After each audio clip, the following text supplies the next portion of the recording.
Moi, je ne pense pas que l'on puisse assumer une telle dichotomie. Ça me paraît très compliqué. Vous savez, en science, lorsque une matière est... C'est la finesse. Voilà. En science, lorsque une matière, c'est-à-dire un fer ou un mur est atteint d'un virus, on dit que la matière est corrompue. Vous comprenez? La proximité du virus et de la matière ne peut entraîner que la corruption. Vous comprenez? C'est un peu comme pour la corruption entendue au sens commun. Si vous ne sécurisez pas les fonds publics et que vous facilitez l'accès à ces fonds-là sans contrôle, ben vous mettez la tentation à côté de l'objet de la tentation et la conséquence c'est quoi? C'est le vol et c'est le détournement des deniers publics. Donc, je ne vois pas comment on peut, dans un pays où il y a un code pénal, dire que quelqu'un qui a enfreint le code pénal peut venir se balader dans un pays où ce code pénal existe. Parce que le principe de l'article 1er du code pénal, c'est qu'il est universel. Il s'applique à toute personne sur le territoire national. Donc c'est un peu comme le débat qui est en France sur les terroristes. Vous comprenez? Je vais prendre deux exemples.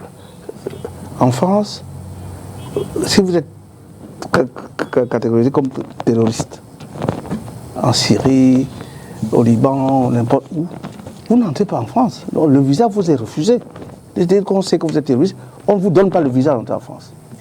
Le second débat porte sur l'école, sur les signes ostentatoires, n'est-ce pas, religieux, qui sont interdits. Ça veut dire que le voile, le tchador, etc., c'est anti-républicain. Vous n'avez pas le droit d'entrer dans un lieu public, si vous êtes fonctionnaire, de vous habiller comme cela.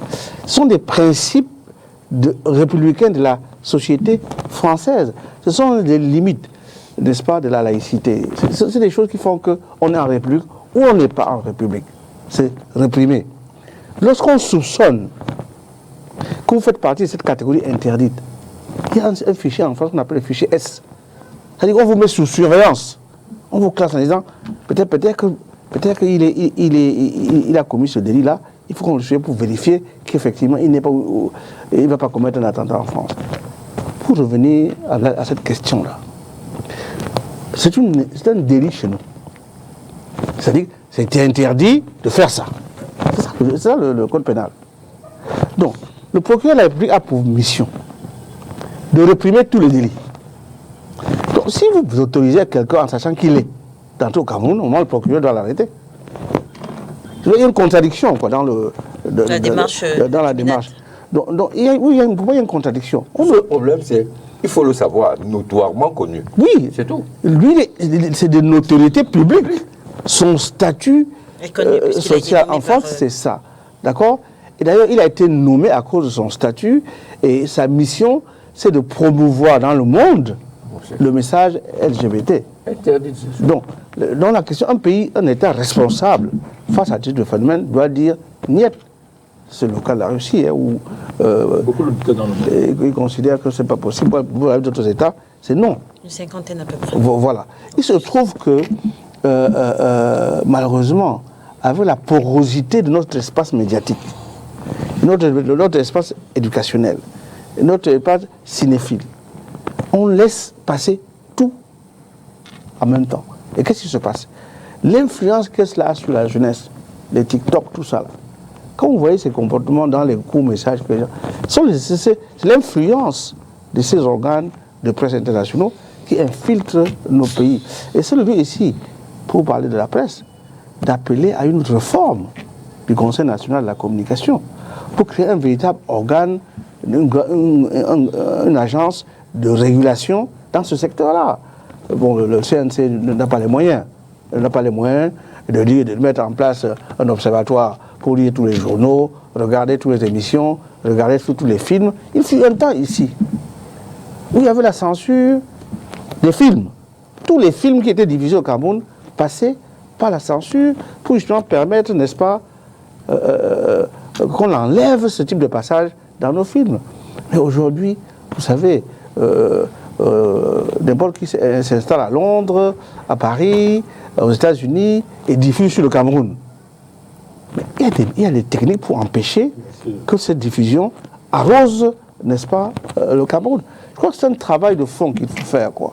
À force de faire de la tolérance administrative sur ces questions-là, on finit par créer une société où les valeurs ne sont plus connues. On ne sait plus. On ne sait plus. L'enfant qui va à l'école, qui le soir regarde la télévision et qui essaie de faire ses pratiques avec ses camarades de classe, etc. On a vu dans ce pays des groupes d'étudiants s'organiser pour pratiquer des choses qu'ils ont vues à la télévision dans des lycées et dans des collèges. Et il faut le dire également, nous connaissons l'histoire des promotions canapé, au féminin comme au masculin. Sur le mythe. Vous comprenez? Donc on ne peut pas... Oui. Notre ami Meka n'y croit pas. Il dit que c'est le mythe. Oui, non, mais le mythe, moi je ne sais pas, c'est la réalité. Hein. Je ne vais pas citer des... Pour moi j'ai horreur de personnaliser les choses. Moi j'ai horreur de personnaliser les débats.